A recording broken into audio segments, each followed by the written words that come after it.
Witam Was kochani serdecznie w kolejnym filmie na moim kanale. Z tej strony Marta, kanał Million Lashes Perfume i zapraszam Was dzisiaj na moje wrażenia z testowania zapachów, które wybrała dla mnie Agnieszka. Jak wiecie, był na moim kanale i na jej kanale.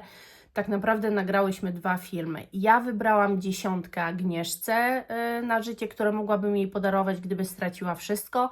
I ona takie 10 zapachów wybrała też dla mnie. Ja już wtedy wiedziałam, że zechcę to zrobić, sprawdzić, czy faktycznie fajnie Agnieszka mi to dobrała, czy mi się to sprawdzi. Ja już w momencie, kiedy Agnieszka zaczęła mi te zapachy o nich mówić, jak zresztą widzieliście na tym filmie, jeżeli go obejrzeliście, że nie, to serdecznie zachęcam, gdzieś tutaj Wam go linkuję. Ja już wtedy wiedziałam, że z kilkoma trafiła bardzo, bardzo mocno. No a dzisiaj sprawdziłam wszystkie i dzisiaj Wam powiem, jak to wygląda z mojej perspektywy. Będę udzielała punktów od 1 do 10. Wszystko Wam zaraz wytłumaczę, a najpierw intro. Zapraszam.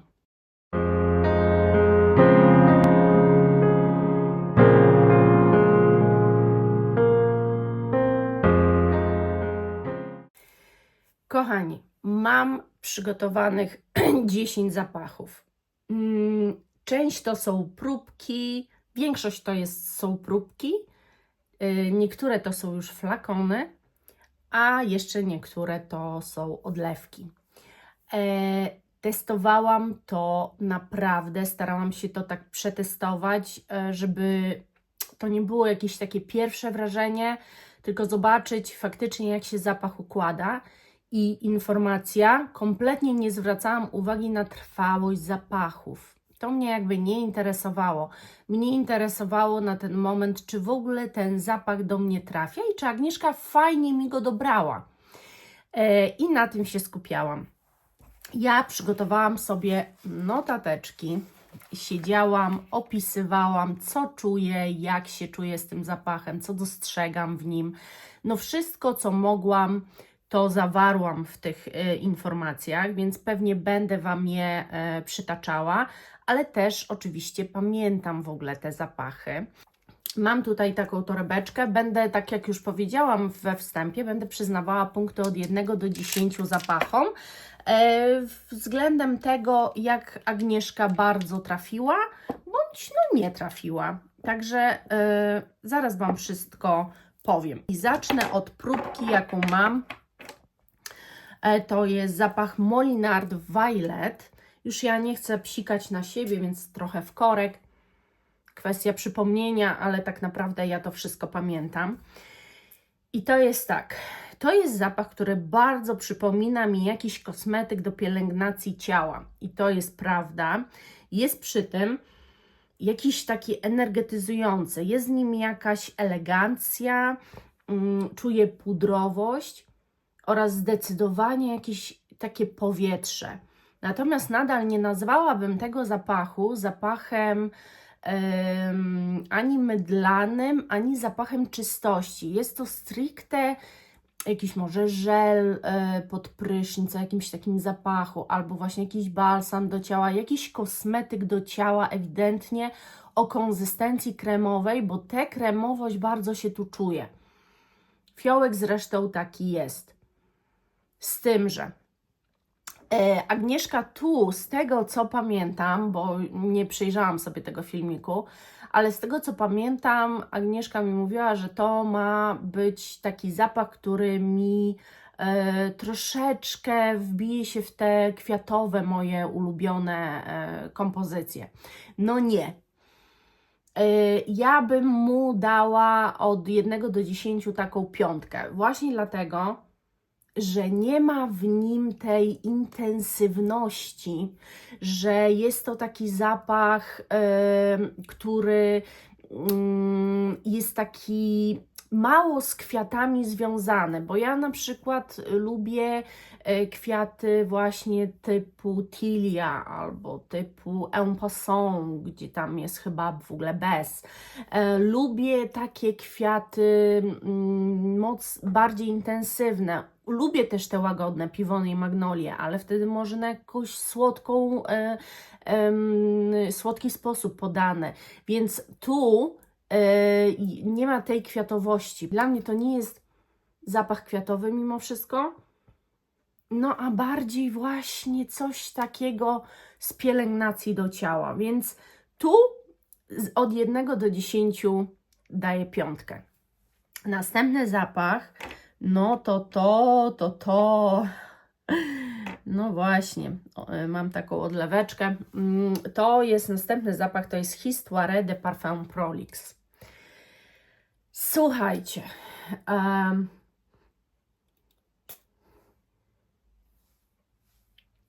w ogóle początek jest niesamowity, bo to jest taki żywy dym. Słuchajcie, jak otwieracie jakiś popielnik, jeszcze taki dosyć ciepły i z niego jeszcze bucha taki dym, to właśnie jak rozpylacie ten zapach, to taką dymność rozpylacie. Generalnie początek jest drzewny na mojej skórze, ale tu w korku jest bardziej paczulowy niż drzewny i to zdecydowanie. Jest w nich jakiś niuans, a u mnie się układa paczulowa, ale dopiero po czasie. Pierwszy, co układa mi się na skórze, to zdecydowanie drzewność. Jest w nich jakiś niuans, który mnie kompletnie pochłania. Czuję nieoczywistą metaliczność i to bardzo taką nieoczywistą, chłodną. To jest jakby podświadomość mi mówi, że to jest metaliczność, natomiast nie do końca też potrafiłabym ją na pewno tak nazwać, bo właśnie ona jest bardziej związana z takim chłodnym wydźwiękiem niż może ze stricte metalicznością. Bardzo intrygujący. Według mnie nie jest otulający, tylko bardziej aromatyczny właśnie, bardziej chłodny, bardziej taki... No tak, ta metaliczność w ogóle w tym zapachu jest tak jakby związana stricte z drzewnością, że drzewo jest metaliczne, tak jakby mieć pień drzewa i opatulić go, zabić go jakąś stalową płytą, czymś takim i nadal jego zapach jest tego drzewa, ale przy tym uwalnia się ten zapach metaliczności, który jest nieodzowny już z tym drzewem i po prostu niesamowity efekt daje ten zapach, naprawdę bardzo mi się spodobał i powiem szczerze, że to jest zapach, który oceniłam na 9 punktów, więc myślę, że wysoko. Następny zapach to jest Le Couvent Hatay. Agnieszka mówiła, że mi go przesłała i muszę powiedzieć, że chyba tak, ja nie wiem, czy to jest Hatay, po prostu wszystko się zdarło, dlatego ja nie wiedziałam, co to jest. Wiem, że jest Le Couvent, bo tu końcówka jest i tu L, no i myślę, że to było kiedyś H, a że Heliakę mam i mam napisane normalnie, to drugi taki zapach na H tej marki to jest Hatay, więc zakładam, że to jest właśnie ten zapach. Zakładam też, że to jest ten zapach, dlatego, że ona opisując go, powiedziała chyba wtedy właśnie, przy tym zapachu, że to jest przez koleżankę odbierany zapach jak słonik od Kenzo. No i pomyślałam, że to musi być to, bo ja faktycznie też go tak odbieram. Ale, jest pewne ale. I teraz tak, czuję ziarno kakaowca i to naprawdę czuję od samego początku i czuję, że to jest te ziarno właśnie. No po prostu czuć. Następnie zapach jest ciepły, otulający, a jednocześnie jakby gourmand. Tak, bardzo tak jedzeniowo się kojarzy. Jest w nim coś wybitnie jedzeniowego, jakby piernik, coś w tym stylu. Zapach jest przepiękny, bardzo zbliżony do słonika Kenzo, ale jeszcze ładniejszy. Tak, to jest jeszcze ładniejszy zapach od Kenzo, bo w Kenzo jest swoista pieprzność, może jakieś takie nuty kardamonowe, przyprawowe jest po prostu. Natomiast tu jakby nie było tej przyprawowości, mimo że tam chyba jakaś papryczka czy coś takiego jest, ale no ten zapach układa się niezwykle ciepło, otulająco, jest przepiękny, jest i taki słodki gourmandowo, przy tym ta jego ciepłota jest tak niesamowita, to jest takie wrażenie, jakby nałożyć na siebie taki koc, który wręcz jeszcze jest na prąd i bardzo Was, nie tylko koc jako koc rozgrzewa, ale ten prąd, który przez niego przepływa, jeszcze dodatkowo Wam daje ciepło i czujecie się tak zaopiekowani z kakałem w ręku, z jakimś pierniczkiem właśnie, z czymś takim. No naprawdę ten zapach, od razu Wam powiem, dostał 10 punktów i jest po prostu przepiękny. Kolejny zapach, o którym Wam powiem, to jest Boucheron i mam bardzo utrudnione, żeby zdobyć próbkę. Już nawet myślałam, że chyba kupię ten flakon, ale w końcu ktoś się nade mną zlitował i próbkę otrzymałam. I tak jak mówi o tym Agnieszka i tak jak mówi o tym Ania z Perfumowa Bajka, która też o tym zapachu opowiadała, Boucheron Ambre d'Alexandrie to jest bardzo podobne do Kiliana. Agnieszka mówi, że gdzieś tam Kilian ma jakieś rumowe podteksty. W Kilianie podstawowym tych rumowych podtekstów aż tak nie słychać jak w najnowszej wersji Kiliana Angel Share. Już nie pamiętam jak się nazywa, ale zaraz Wam powiem, Paradise. Tam rum rządzi, tam alkohol rządzi, jest taki bardzo mocny i ostry, wręcz można powiedzieć, że trochę tracą na gourmandowości, a Kilian cały czas jest tą taką szarlotką i Ambre d'Alexandrie z Boucherona jest też dla mnie taką szarlotką, jest przepyszny, taki bursztynowy też, taki słodki, naprawdę bardzo przyjemny zapach. Właśnie ona go wybrała ze względów na to, że ja lubię gourmandy i świetnie trafiła. Ja bym mu tak dała, powiem szczerze, w okolicach 8. Ale dlaczego? Nie dlatego, że ona z nim nie trafiła, ale dlatego, że ogólnie już gourmandy u mnie zaczynają być na trochę niższym pułapie niż inne nuty, niż może inne rodzaje zapachów, które zaczęły się wybijać i które interesują mnie bardziej. Dlatego. Natomiast zapach jako zapach jest fantastyczny. Następny, słuchajcie, zapach to jest właśnie to. To jest Atelier des Ors Masque Immortel. Masakra. Masakra. To jest zapach, słuchajcie, gdzie uderza na początku ziemistość i drzewność. Zapach suchy w odbiorze. Bardzo. I ta suchość, ja ją uwielbiam, taką suchość, dlatego też uwielbiam Dune'a. Nie mam jeszcze, ale zamierzam mieć. Natomiast ja uwielbiam taką suchość właśnie. Według mnie piżmowy i momentami jakby wręcz dymny, dokładnie. Wybitnie czuć też szałwię, to zdecydowanie. Szałwię czuć, ale wręcz taką naprawdę odzwierciedloną, tak jak w naturze szałwia pachnie, tak ja ją tu czuję. Jak się ułoży, to jest nieziemski, trochę chłodny.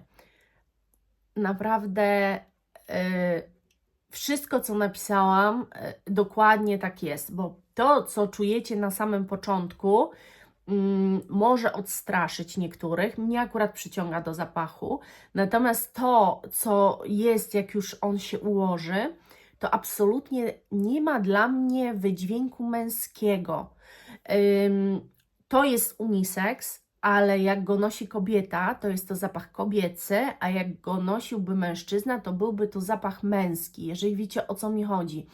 Po prostu ten zapach nie ma płci, tak od samego początku jest zrobiony naprawdę idealnie uniseksowo. Momentami to, że Wam tam opowiadam, że on jest ziemisty, on jest przede wszystkim dosyć sensualny.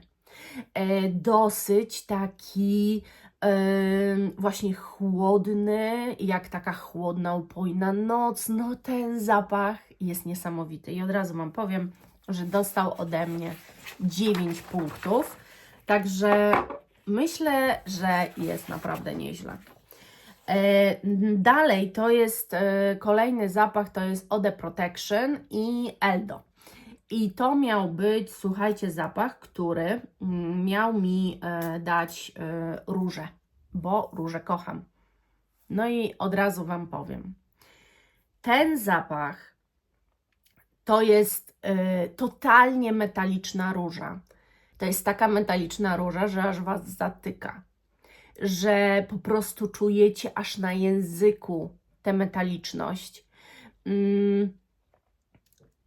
Tak, jest to zapach zbliżony, zgadzam się, do Serge Lutens Le Filet de Berlin.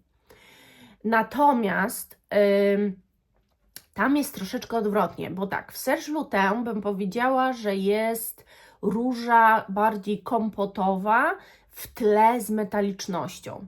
Bo generalnie też można powiedzieć, że róża taka kompotowa to też metaliczna, bo ona ma coś takiego w sobie. Ja tak rozumiem kompotowość róży, może w ten sposób. Ale tu jest na pierwszy rzut ta metaliczność. Róża jest obecna jak najbardziej, ale jest raczej współobecna, a nie metaliczność w tle. Tylko to jest jakby tak idealnie ze sobą złączone. Zapach jest naprawdę mega interesujący. Mam wrażenie, też dostrzegam jakąś jakby pieprzność tego zapachu, jakby ta róża była gdzieś tam z pieprzem. Bardzo fajny zapach różany, inny, niesamowity, naprawdę. Nie wiem, jak jest z trwałością, pod tym kątem tego absolutnie nie badałam. Wiem, że niektóre mi szybciej ulatywały, niektóre mi wolniej ulatywały, ale jakby starałam się na tym nie skupiać. Starałam się skupiać, czy zapach jako zapach mi się spodoba. Dalej to jest, słuchajcie, zapach, i tu mam właśnie odlewkę, Mask Milano Petra. Agnieszka się bała, że Petra mi się nie spodoba. A, jeszcze Wam nie powiedziałam, Eldo oceniłam na 10 punktów. Agnieszka się bała, że Mask Petra, że mi się nie spodoba. I teraz próbuję sobie przypomnieć, co Agnieszka mi przy tym zapachu powiedziała, dlaczego mi go wybiera. A, bo pamiętam, bo powiedziała, że ja lubię zapach Coco Mademoiselle i że ten mi się też powinien spodobać. No i właśnie. I teraz ja Wam powiem tak. Otwarcie jest cudowne. Kompletnie mnie kupuje. Czuję jakąś owocowość słodką. Nie czuję w nich żadnej kwiatowości, raczej cytrusy, gdzieś delikatnie dochodzą do głosu. Trochę czuję syntetyczność, z nich wszystkich jest najnudniejszy, ale ładny. Jest podobieństwo do Coco, mają podobny vibe. Jak się dobrze wczuć, to pod tą słodyczą jest ta znana nuta z Coco, taka gorzkawa. Jest ona do odkrycia tylko jak człowiek się skupi dobrze. Dokładnie. Jak się tak wczujecie, wąchacie w ten zapach, to faktycznie jest ta wspólna nuta z Coco Mademoiselle, bo Coco to nie jest taki zwykły kwiatowy zapach, tylko dla mnie ta nuta to jest jakby goryczy, jakby takie gorzkie kwiaty, jakbyśmy musieli jeść coś w ten deseń, jest tam takie przełamanie i tu wyczuwam dokładnie takie same przełamanie, z tym, że słuchajcie, zapach według mnie projektuje, bo nie musiałam ręki przyciągać, żeby sobie przypominać o nim. Czułam go cały czas. Natomiast on jest dla mnie dziwnym, słodko-owocowym zapachem. Dziwnym, dlatego że o ile w Coco ta gorzkawość, te przełamanie takie dotyczy kwiatów i jakby to tam czuć, że to jest taki rześki mimo wszystko zapach. O tyle tu nie do końca mi to gra z tą słodyczą, taką właśnie owocową według mnie. Tak jakby te dwie rzeczy się gryzły w tym zapachu. Jest tu coś, co chyba zostało przedobrzone trochę, ale jak one się generalnie ułożą, to podobało mi się. Podobało mi się to, co czuję. One były takie trochę inne, momentami może nawet zaskakujące, ale ciągle miałam z tyłu głowy, że jakby coś tu nie do końca gra, coś tu nie do końca tak poszło super, nie do końca może idealnie skomponowany zapach. Ja mu dałam 7 punktów mimo wszystko, dlatego że było coś, co mnie do niego przyciągało. Było coś, co mówiło, że jest Marta jakiś potencjał w tym zapachu. Tylko moim zdaniem to jest dla mnie zapach na kilka dni. Czyli codziennie musiałabym go używać, żeby go spróbować odkryć i zobaczyć, czy się z nim zaprzyjaźnię. Bo tak jak mówię, jakby jest pewien moment, kiedy się z nim mijam troszeczkę poznawczo. No ale dobra, idźmy dalej.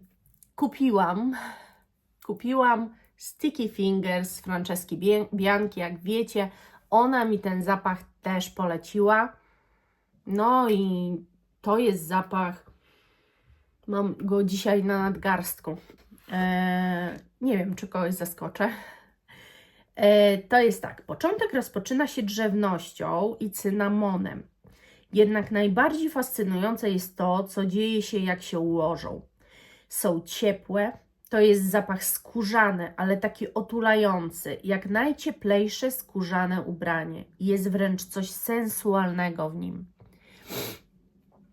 Muszę Wam powiedzieć, że on jest właśnie jak takie ubranie skórzane, tylko na ogół kojarzące się z chłodem, a ono ma funkcję grzania. Jest ciepły, ja czuję skórę. Ewidentnie mam w świadomości, że to, co czuję, jest skórą, ale taką właśnie inną, nieoczywistą, otulającą, być może nawet gdzieś wybija się słodki tytoń, bo jakaś słodycz, może delikatna balsamiczność, ale nie do końca drzewna, tylko taka balsamiczność wynikająca z takiego poczucia, jakby ten zapach był tak idealnie zblendowany, jakby wszystkie składniki zostały tak perfekcyjnie zmiksowane, że ciężko jest ocenić, co to dokładnie jest. Ten zapach jest cudowny. Dostał ode mnie 10 punktów, bo nie mogło być inaczej, jest w mojej kolekcji. Ja miałam w zamiarze go kupić. Mam już 3 zapachy teraz, słuchajcie. Franceski Bianchi. Mam Sticky Fingers, mam Angel's Dust i mam oczywiście The Lover's Tale. To był mój pierwszy, to jest zakup 3, więc już mam 3 w kolekcji Franceski i naprawdę nie żałuję żadnego z zakupów. Marka niesamowicie do mnie trafiła i w ogóle muszę Wam powiedzieć, że ja zaczynam mieć coś takiego, że budzi się we mnie taka żyłka kolekcjonerska danej marki. Jeżeli już marka mi przypadnie do gustu, to zaczynam tak bardzo mi przypadnie, oczywiście tak mega mi przypadnie do gustu, to zaczynam chcieć mieć więcej i więcej i więcej. Nie wiem, czy to jest dla mnie dobre, raczej nie. Kolejny zapach, to jest też chyba nikogo nie zdziwię. Poleciła mi Agnieszka w filmie, ale Wy już wiedzieliście, Imaginary Authors, The Cobra and the Canary. No i ja kupiłam ubytkowy i to też wiedzieliście chyba, że kupiłam ubytkowy, bo Wam to mówiłam w filmie z Wishlistą, czy nie z Wishlistą, czy z czym tam. Czy na shortsach Wam pokazywałam, że kupiłam. W każdym razie ten zapach, początek może zszokować, ale na przykład ja nie czuję tego, co czuje Agnieszka. To jest oczywiście przedstawiciel zapachu skórzanego i tu się nikt nie pomyli, bo jak na końcu dacie mu się ułożyć, to jest naprawdę prześliczny zapach skórzany. Początek może szokować. I ja nie czuję tego, co Agnieszka czuje, że na początku to jest jakiś warsztat samochodowy. Nie. Ja czuję tu stricte dym z papierosa. Po prostu stricte dym z papierosa. I to nie jest tak, że on mi przeszkadza, ja go akceptuję, on nawet dodaje jakiejś tajemniczości temu zapachowi, on nawet fajnie rozpoczyna przygodę z tym zapachem, tak jakby daje mi nowe doznanie, więc to mi się podoba, ale myślę, że większości każdy może odebrać początek inaczej, to jest po pierwsze, a po drugie większości może się ten początek po prostu nie podobać. Natomiast kiedy on się ułoży, to jest po prostu śliczny, skórzany, niesamowity, słuchajcie, zapach. Ja go uwielbiam. No i nie muszę chyba tu mówić, że oczywiście to jest 10. Oczywiście Sticky Fingers Wam powiedziałam, że to jest 10. Tak, powiedziałam. I został nam ostatni zapach. I na koniec sobie zostawiłam, też kupiłam Thomas Cosmela Après l'Amour numer 4. Agnieszka mi to przedstawiła jako zapach, który ma mi odzwierciedlić bakarat. Według niej też to jest jakaś taka podobna faza z Herba Puro czy Skirkę. Muszę powiedzieć, że jest mi bliżej do tego, co myśli Agnieszka, niż do tego, co myśli większość. Dlaczego? Otóż generalnie o bakaracie się mówi, że są to nuty bandażowe. I nie wiem, dlaczego się tak mówi. Bo ja tak nie odbieram bakarata. Dla mnie to nie są żadne nuty bandażowe i gdybym miała określić, do czego jest mi bliżej, to faktycznie do tych takich mocnych zapachów Kirkę i Herba Pury. I się zgadzam z Agnieszką, chociaż to są totalnie inne strony zapachów, to jest taka swoista jakaś baza, powiedzmy, która też mój odbiór jest bliższy po prostu tamtej stronie niż jakimś bandażowym tonom. To jest zapach, już od razu Wam powiem, 10, skoro go kupiłam. To jest zapach super, dlatego że to są bakaratowe nuty, ale dla każdego. Bo nawet jeżeli nienawidzicie bakaratowych nut, dlatego że Was zabijają, są zbyt słodkie i tak dalej, to jest propozycja niesłodkiego bakaratu. Według mnie takiego bakaratu troszkę bardziej podanego w wersji wytrawnej. Niezwykle dobrze się noszący, fantastycznie brzmiący, ale też z drugiej strony nie ma wątpliwości, że jest to bakarat. Tyle, że jakby rozebrany z pewnych części, po to, żeby stał się czymś może bardziej noszalnym, bardziej też interesującym, czymś mniej oczywistym. Przepiękny zapach i trafiła Agnieszka niesamowicie. Jak na 10 zapachów dałam tylko 2 niższe oceny. Jest to Molinard Violet oraz tak naprawdę Musk Petra. Ale też nie ma dramatu. Musk Petra 7, Molinard Violet 5. Gdybym miała Wam powiedzieć nie, oceniając zapachy, tylko powiedzieć, czy się cieszyłabym z tych 10 zapachów, to tak bardzo. Gdyby Agnieszka te 10 zapachów mi podarowała, uwierzcie mi, że trafiła do mnie niesamowicie, z czego się bardzo cieszę. Bo jest to jakiś taki, wiecie, stres. Ja nie wiem, czy ja trafiłam w gust Agnieszki. Trochę się martwię, że jednak znam ją mniej niż ona zna mnie. Ja też muszę Wam powiedzieć, że jeżeli ktoś się boi gustu Agnieszki, dostaje takie komentarze, że lubicie Agnieszkę oglądać, ale jednak ona lubi dziwolągi, to muszę Wam powiedzieć, że nie do końca to są dziwolągi. Jeżeli jesteście rozwinięci zapachowo, w takim sensie, że nudzą Was już te standardowe zapachy, to Agnieszka pokaże Wam zapachy, które właśnie mogą Was zachwycić, które są odkrywcze, które się przepięknie zmieniają i które dadzą Wam satysfakcję z noszenia tych zapachów, jeżeli jesteście już otwarci. Ja myślę, że ja jestem właśnie na takim etapie, kiedy otworzyłam się na taką niszę. Trzeba być już otwartym na też takie dziwniejsze. Trzeba być takim prawdziwym, słuchajcie, perfumoholikiem, żeby takie nawet najdziwniejsze nuty zrozumieć. Bo w każdym zapachu coś jest niesamowitego. Nie z każdym zapachem natomiast musi być między nami chemia. To jest ponad wszystko. Czasami ze zwyklaczkiem będzie totalna chemia, albo z totalnym dziwakiem będzie wspaniała chemia, a z czymś takim kurczę, nie każdy ma z bakaratem też chemię. Niektórzy twierdzą, że Boże, ten bakarat wszędzie i tak dalej. No ja złapałam z nim chemię, też nie miałam tego w planach. Natomiast nie każdy, tak jak mówię, złapie chemię z każdym zapachem. No ale jak nie będziemy testować, no to nie będziemy wiedzieć. A jeszcze, jeżeli szuka ktoś swojego signature scent, no to tym bardziej ten świat jest ogromny.